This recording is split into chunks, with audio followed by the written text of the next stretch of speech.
Hi, my name is Indranil Guha. Last week I released a video on this channel in which I discussed how the liquidity conditions have shaped up for global equity markets and global bond markets since the middle of 2023. I discussed in that video how the Federal Reserve in the US, the Central Bank of US, the Federal Reserve Bank, managed to revive this particular facility called the Reverse Repo Facility, the RRP, back in 2021. And how the RRP managed to attract flows worth almost $2.4 trillion between 2021 and 2023. So by the middle of 2023, the balance in the RRP had gone up to as high as $2.4 trillion. And since the middle of 2023, almost 75% of this RRP balance, almost $1.8 trillion, has flown out of the RRP.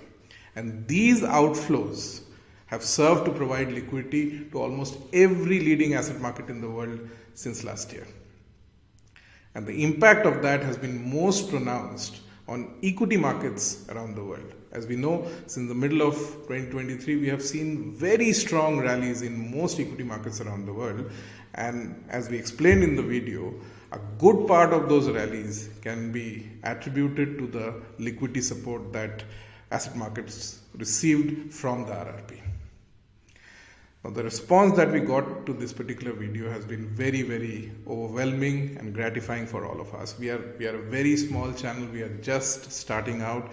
We hardly have any subscribers, and yet the video managed to get more than 2,000 views. And that's really overwhelming for all of us here in the channel. Going by the comments that we received in response to the channel, we thought the video was really well received. In fact, some of the comments were really impressive. They managed to touch upon issues that we thought could be relevant for the wider audience that watched this particular video.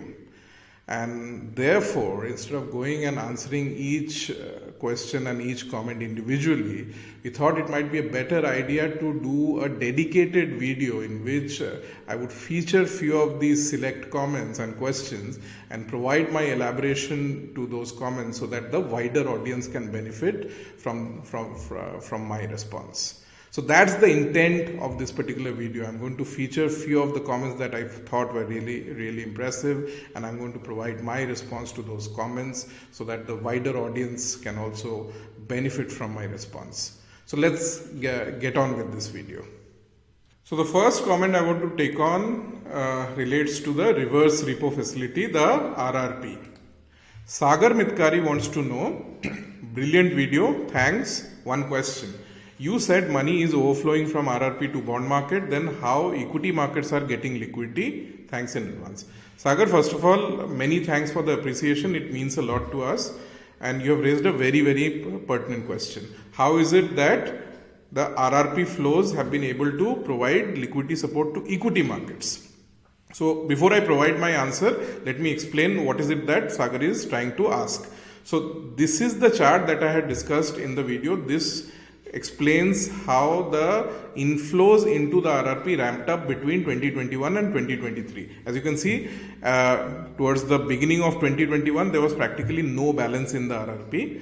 But over the next 2 years, we had almost $2.4 trillion flow into the RRP. And by early 2023, we had almost $2.37 trillion worth of balance in the RRP.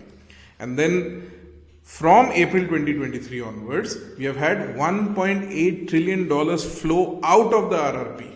And these $1.8 trillion worth of outflows helped provide liquidity support to most of the leading asset markets around the world.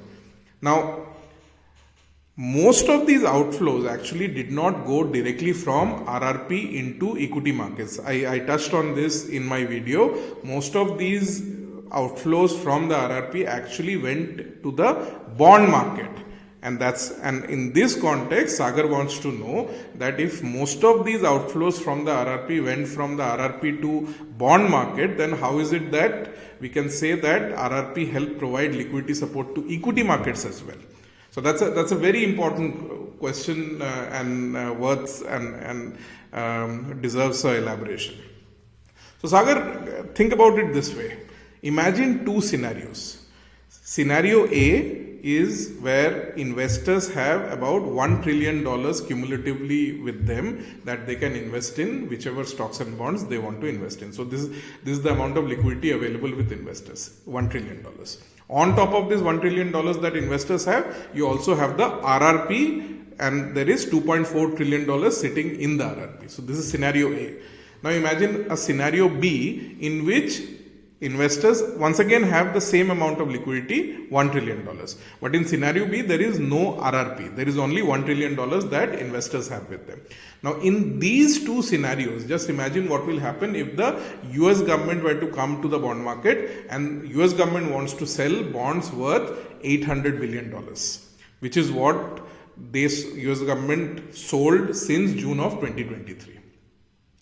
Now, in scenario A, where you have $2.4 trillion sitting in the RRP, if the US government wants to sell bonds worth $800 billion, money will flow out of the RRP to fund the fresh issuance of the US government. And the $1 trillion worth of liquidity that is available with investors, that will not be disturbed. Investors will still be able to invest that in stocks and bonds that they want to invest in.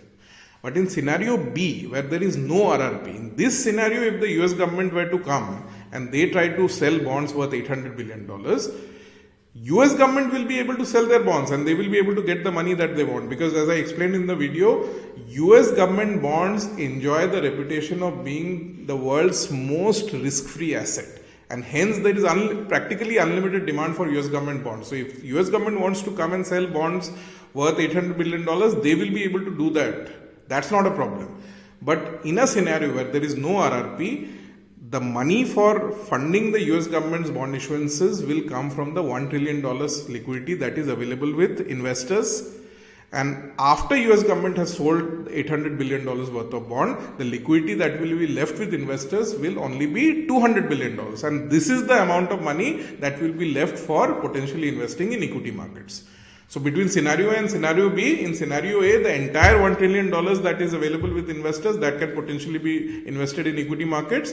In scenario B, only $200 billion can be potentially invested in equity markets. So there's a huge difference in the amount of money that is available for investment in equity markets. And this difference is because of the presence or absence of RRP. So what the RRP basically does is it frees up capital available with investors, and that entire capital can then potentially be invested in equity markets. And that's how the presence of the RRP indirectly helps improve the liquidity for equity markets. I hope I was able to answer your question, Sagar. Thank you. The next question I want to take up relates to the inflows that our markets are getting from DIIs versus FIIs.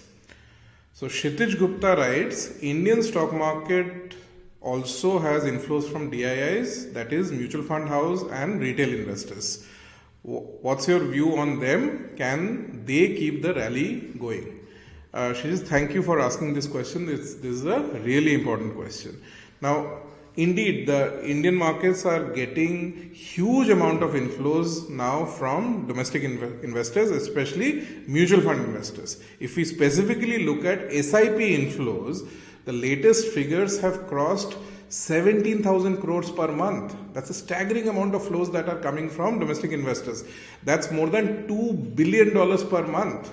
So that's the amount of money that we are generating in inflows for Indian equity markets domestically. And because of this humongous amount of domestic flows, there's a growing belief, perception amongst a lot of analysts and market analysts that the fortunes of Indian equity markets are no longer dependent on what FIIs are doing. FIIs could be buying or selling, that really doesn't matter for markets. If they are buying, that's of course supportive for markets, but even if they are selling in large amounts, that really doesn't matter for our markets. But is that really the case? Let's examine.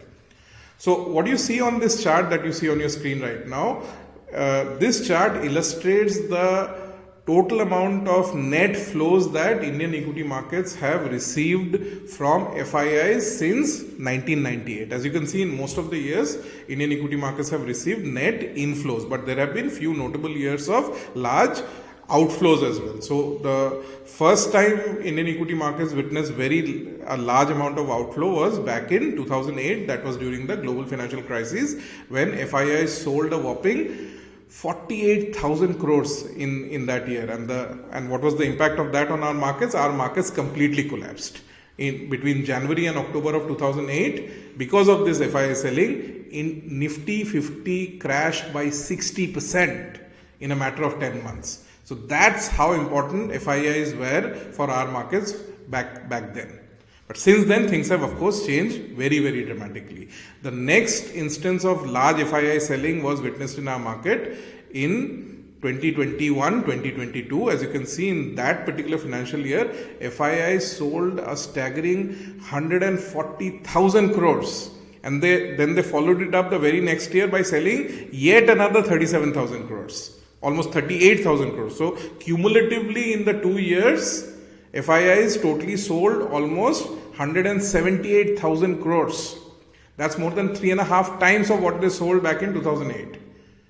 And despite such large amounts of FII selling, the impact on Indian equity markets was insignificant. We probably had 15-20% pullback in Indian equity markets during this period, but that's about it. Nothing anywhere close to the kind of 60% crash that was witnessed in 2008 as a result of just about 50,000 crores worth of FII selling. So clearly our markets have become very, very resilient, and the credit for that has to definitely go to domestic investors, especially to our mutual fund investors, because they are the ones who are providing a humongous amount of offset to all this FII selling as and when this happens. But this has also been extended by a lot of market analysts and observers to imply that thanks to our surging domestic inflows and surging SIP inflows, our markets are now so resilient that we are completely decoupled from what is happening globally, and to the extent that even if there is an adverse event globally, such as a recession in the US, and there's a crash as a result of that in the US, our markets will have no adverse impact because of any such global development. And this is where I tend to completely disagree with the growing consensus, because I firmly believe that notwithstanding the humongous amount of flows that we are getting from domestic investors, markets around the world are getting even more integrated. And investor behavior, if anything, today is even more synchronized today than it used to be 10-15 years back. You don't want to believe me? Let's compare how markets in India have performed since the COVID pandemic compared to how US markets have performed. And that will help you better understand how much in sync investor behavior is playing out in these diverse markets. So what this chart shows you is how the Nifty 50 index in India has performed since the COVID pandemic. I've picked up a cutoff. I've shown the performance of the Nifty 50 from January 2020. Why January 2020? Because that way you can see how the Nifty moved during the COVID pandemic, when there was initially a large correction in the Indian equity markets, and since then obviously we have seen a huge rebound rally in the Indian markets, and we are going to compare this with how markets have moved in the US. So as you can see, had you started off with 100 rupees in January 2020, that would have first crashed to 62 rupees between February and March of 2020, and post that, there's of course been a huge rebound in Indian equity markets. The value of that 62 rupees would have gone up to 182 rupees as of 1st March 2024. So 100 rupees invested in January 2020 would today be worth 182 rupees.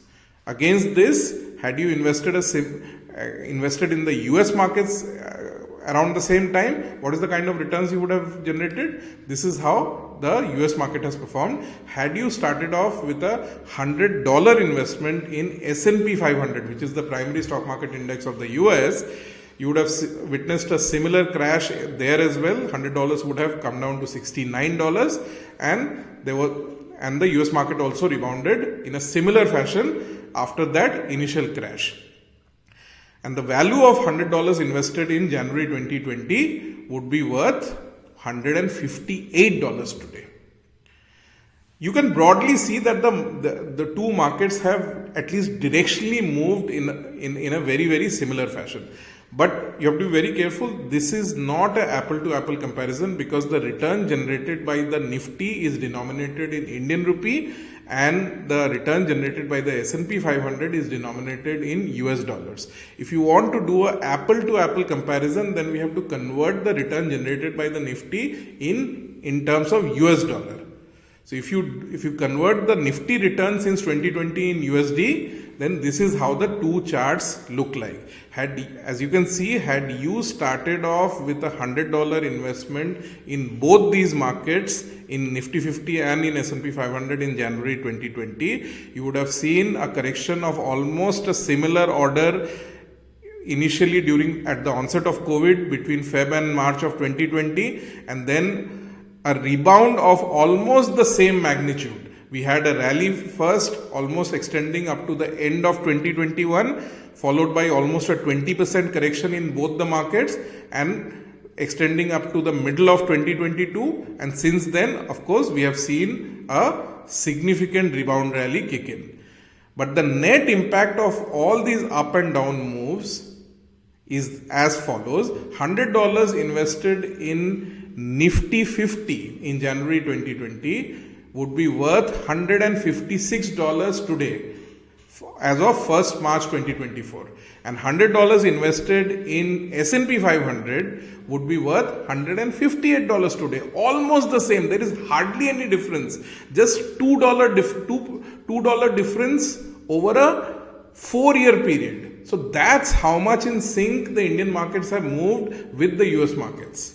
So as you can see, despite our inflows surging so significantly, the behavior of investors in India has not been very significantly different from how US investors have behaved in the last 4 years. And this, mind you, this has been a period of humongous amount of volatility. We saw almost 40% crash initially at the onset of COVID, and since then we have seen a huge rebound rally in both the markets. And yet the net return in USD terms that both the markets have produced over the last 4-year period is almost identical.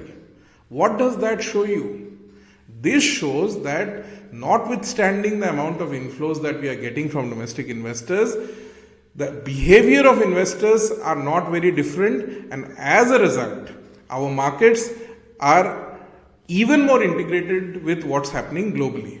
And the ramification of that is that as and when the US economy goes into a recession and there is an accompanying crash in the US markets, rest be assured that the effects of that would be felt here in India. Our domestic flows are not going to shield us from the effects of that. I hope I answered your question, Kshitij. Thank you very much for your question.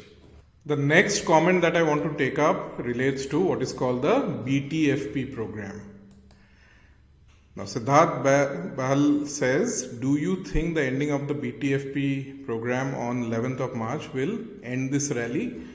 Well, the BTFP program was not something that I directly discussed in my video, but this is something that is related. So, Mr. Bahal, thank you very much for asking this question. Before I answer this, to set some context for those who are not familiar with what the BTFP program was, the BTFP program stands for Bank Term Funding Program. A little bit of context of what this program was about. For this, I need to go back to something that I explained in the video in terms of what the Fed was doing as part of the QT program from 2022 onwards. So this is the chart from the video that I showed. As I had explained, the Fed started doing QT for the second time in its history from June 2022 onwards. And once the Fed started to do QT, as you can see, this red line, the size of the Fed's balance sheet started to come down. But there was a blip in this QT around March of 2023. As you can see, around March of 2023, this red line started to go up again briefly. Before it, once again, this red line started to come down. But why did this red line started to go up once again? As I had explained during the course of the last week's video, in around March of 2023, there was a spate of failures amongst what are called the small regional banks of US. A whole bunch of them started to go bankrupt, and in order to support these small regional banks, the Fed had to go back to money printing for a short while. The most prominent amongst these small regional banks which went bankrupt around March of 2023 was this bank called Silicon Valley Bank, SVB. And after the Silicon Valley Bank went bankrupt, there was a utter panic amongst depositors who had kept their money in these small regional banks. A whole bunch of them panicked and started withdrawing large chunks of their deposits from these smaller banks in order to move to safer, larger banks. Now, this was something that the Fed had to prevent, because if left unattended, then this panic was bound to spread across to other larger banks as well. So the Fed had to go back to money printing. It basically started a new program called BTFP, Bank Term Funding Program, in order to support these small regional banks. What was this Bank Term Funding Program? As part of this program, banks, these small regional banks which were facing a lot of redemption pressure from their depositors, they could come to the Fed and borrow from the Fed at a very, very subsidized rate. And the Fed would, where is the Fed going to get the money to lend to these banks? The Fed is basically was going to print the money and give to these banks. And because of the money printing that happened as a result of the Bank Term Funding Program, we see that this red line, the Fed's balance sheet size, went up very for a short period of time around March of 2023. What was the impact of the BTFP program? Because of the money that these smaller banks could borrow from the Fed on very liberal terms at a very subsidized rates, they were able to honor the redemption pressure that they were facing. And the idea here was that Fed wanted to provide them the liquidity support so that these banks can honor the initial redemption pressure that they were getting from their depositors, and that was intended to reassure the depositors that their money is safe. If as and when they want to withdraw the money from these smaller banks, they would be able to do so. And as more and more banks were able to honor the redemption pressure, that led to the level of panic amongst depositors of smaller banks gradually subsiding, and the redemption pressure started to come down. And that's the way how the Fed was able to contain the regional banking crisis. And as we can see, once this banking crisis was addressed back in March of 2023, the Fed resumed QT, and this red line, the Fed's balance sheet size, once again started to come down. So Fed once again resumed quantitative tightening. But what the Fed did was to leave this BTFP facility open, which basically means that if there was a recurrence of any kind of crisis amongst any of these regional banks could easily come and they could borrow from Fed as part of the BTFP facility. But since March of 2023, what has happened is that the regional banking crisis has been contained. There is no crisis, there is no redemption pressure from depositors of the smaller banks. But because the BTFP program is still around, a lot of banks which are otherwise completely solvent, they are also going and borrowing from the BTFP program, because the BTFP program is lending money to banks at very subsidized rates and on very liberal terms. So a lot of solvent banks are now going to the Fed and borrowing from the Fed as part of the BTFP program, and taking this money from the BTFP and putting it back with the Fed in some other facility where the Fed is paying them a higher interest than what they are able to borrow from the Fed as part of the BTFP program. So the BTFP program is now creating an arbitrage opportunity for smaller and larger banks. Banks are coming and borrowing from the Fed as part of the BTFP program at a lower rate and keeping this same money with the Fed itself and getting a higher interest back from the Fed. So in my view, the BTFP program has completely outlived its necessity. The crisis has been addressed, and now if it's actually being abused by banks by using it as an arbitrage opportunity. So to that extent, I think it's the right thing to do to wind down this program, and that's what the Fed is doing. In March of 2024. The BTFP program is going to be wind down, and I don't think that winding down the BTFP program in itself is going to create any adverse situation for the liquidity conditions for the US equity markets or US bond markets. This in itself, I don't think is going to have any impact on the continuation of the rally that we are seeing. I think the most important thing that we need to watch out for, as I had highlighted in last week's video, is where is the RRP headed. RRP is the liquidity pool which has been funding this equity rally since middle of last year, and as and when the RRP gets exhausted, that is going to be a watershed moment for liquidity conditions for global equity markets. BTFP is not something that is really going to make a material impact. I hope that addressed your question, Mr. Bahel. Thank you for asking that question. Ladies and gentlemen, this brings me to the end of this video.